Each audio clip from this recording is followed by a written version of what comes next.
एक गृहस्थ का इकलौता बेटा मर गया था। दोनों माता पिता बहुत बुरी तरह रो रहे थे। किसी तरह भी वो शांत नहीं हो रहे थे। इतने में एक ज्ञानी साधु उनके यहाँ आए और उनको बहुत उपदेश देने लगे कि बेटा, ये तो आनी जानी है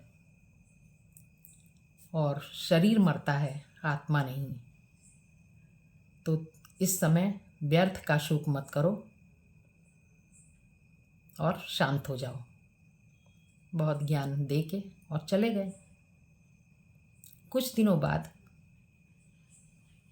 उस लड़के के पिता ने देखा कि ज्ञानी जी रो रहे हैं। तो उन्होंने पूछा कि ज्ञानी जी, आप क्यों रो रहे हैं? तो बोले, मेरी बकरी मर गई है।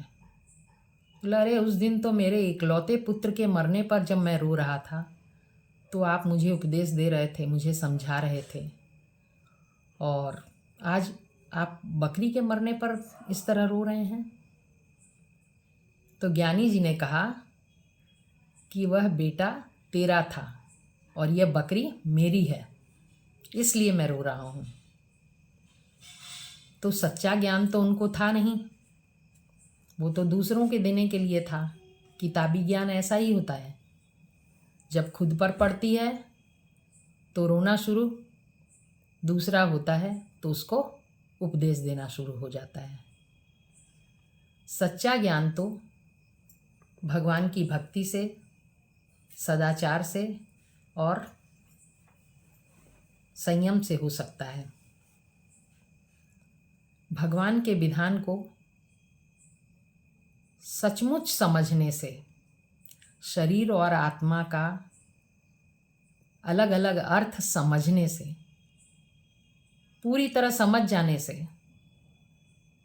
ही ज्ञान प्राप्त होता है। अन्यथा सिर्फ कहने की बातें हैं। दूसरों को ज्ञान दे देते हैं, दूसरों को उपदेश भी दे देते हैं, अपने समय में रोने लग जाते हैं, क्योंकि सच्चा ज्ञान है नहीं। भगवान की भक्ति से यह पैदा हो सकता है।